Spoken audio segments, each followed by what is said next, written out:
예전에는 집에만 오래 있으면 답답했습니다. 밖에 나가 사람도 만나고 시장도 가고 약속도 있는 것이 더 자연스러웠습니다. 그런데 어느 순간부터 조금씩 달라집니다.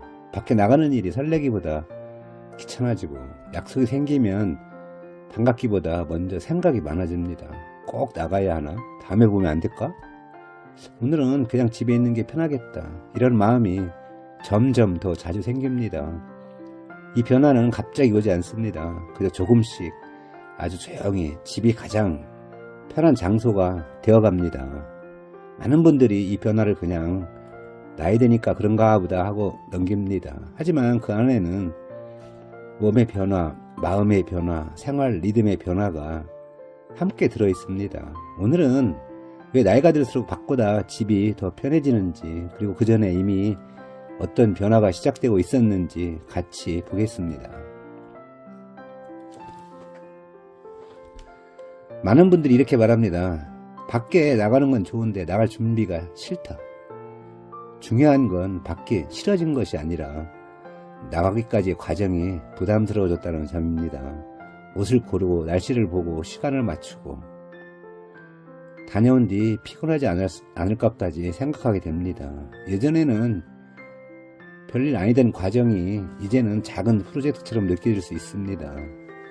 반면 집은 익숙하고 편하고 내 몸 상태에 맞춰 움직일 수 있습니다. 그래서 집이 편한 것이 아니라 집만이 조절 가능한 공간이 되어가는 것일 수 있습니다. 나이가 들수록 사람은 편안한 만큼 예측 가능함을 중요하게 느끼게 됩니다. 집에서는 어디에 무엇이 있는지 알고 화장실까지 몇 걸음인지, 의자 높이는 어떤지 익숙합니다.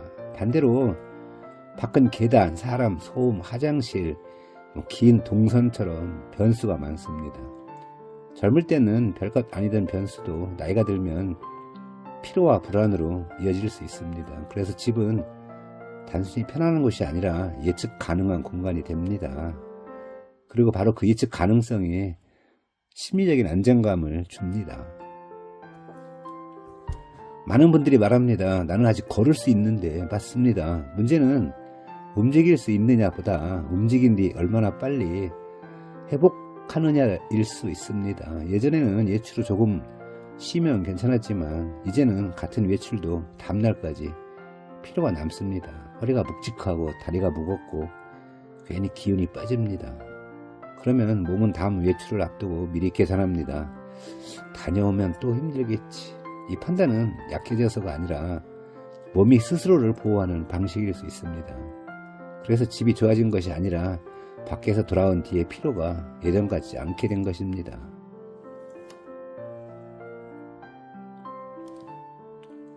나이가 들면 사람을 싫어하게 되는 걸까요? 꼭 그렇지는 않습니다.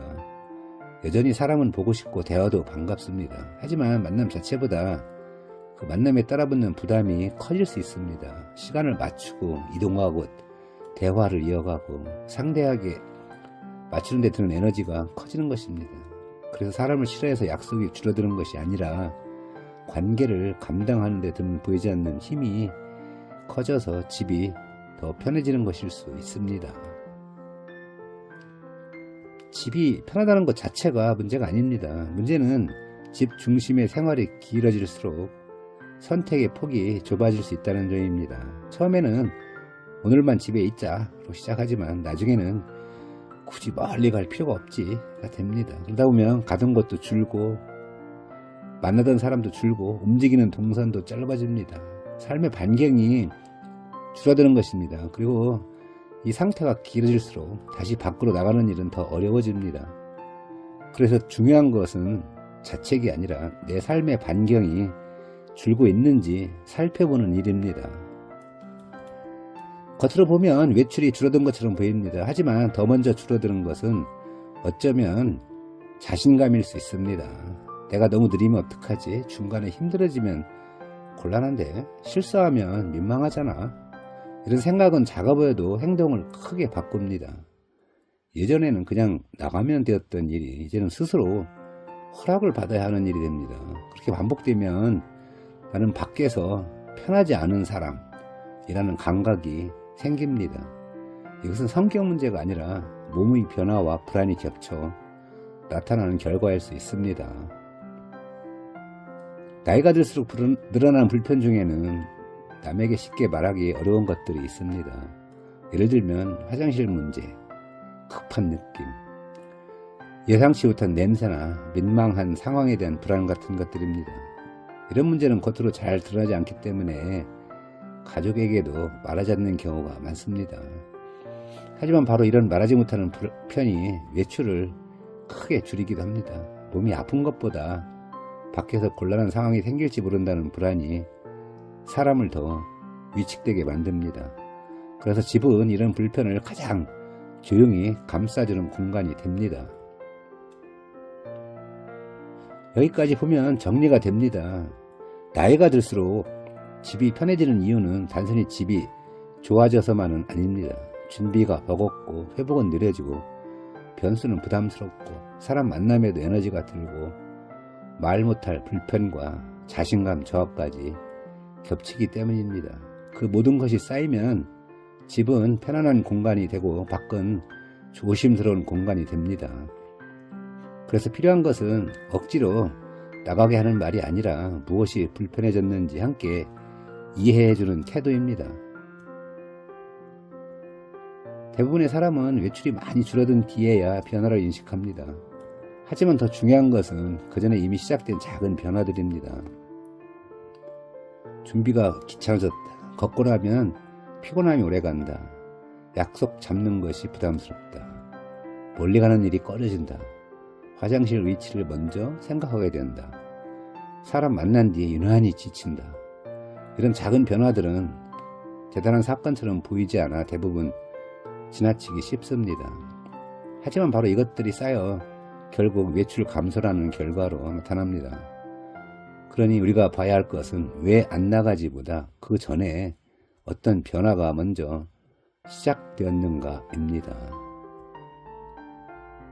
이런 변화를 마주하면 많은 분들이 먼저 의지를 떠올립니다. 더 부지런해야지. 억지로라도 나가야지. 하지만 나이가 들수록 더 필요한 것은 의지만이 아니라 기준입니다. 내가 어느 정도부터 피곤한지, 어떤 상황이 부담스러운지, 무엇이 나를 망설이게 하는지를 아는 것이 중요합니다. 기준이 있으면 생활을 조정할 수 있습니다. 무리하지 않으면서도 움직일 수 있고 괜한 자책도 줄일 수 있습니다. 나이가 들수록 필요한 준비는 내 몸과 마음의 변화를 더 정확히 읽는 일입니다. 물론 누구에나 집은 편한 곳입니다. 하지만 예전보다 집이 훨씬 더 편해졌고 밖은 점점 덜 편해졌다면 그것은 단순한 취향의 변화만은 아닐 수 있습니다. 작은 불편, 작은 불안, 작은 회피가 반복되면서 집은 더 편한 곳이 되고 밖은 더 조심스러운 곳이 되어갑니다. 이 변화를 빨리 알아차리는 것은 중요합니다. 왜냐하면 외출이 거의 끊긴 뒤에는 다시 움직이기가 훨씬 어려워지기 때문입니다. 아직 조금이라도 움직일 수 있을 때 무엇이 달라졌는지 보는 것이 중요합니다. 결국 중요한 질문은 이겁니다. 왜 안 나가느냐보다 무엇이 먼저 달라졌느냐입니다. 걷는 속도였는지, 피로의 회복이었는지, 사람 만남의 부담이었는지, 준비 과정의 번거로움이었는지, 혹은 말하지 못한 생활 속 불편이었는지 그 시작점을 보는 것이 중요합니다. 시작점을 알아야 준비 기준도 세울 수 있고 생활 방식도 조정할 수 있습니다. 이것은 부모님 이야기만이 아니라 우리 자신의 미래이기도 합니다. 오늘 이야기의 핵심은 이겁니다. 집이 편해진 것은 단순한 취향이 아니라 이미 몇 가지 변화가 시작되었다는 것 신호일 수 있습니다. 밖이 피곤해지고 회복이 느려지고 준비가 번거로워지고 사람 만남이 부담스러워지고 말하지 못하는 불편과 자신감 저하가 쌓이면서 결국 집이 가장 안전하고 편한 공간이 됩니다.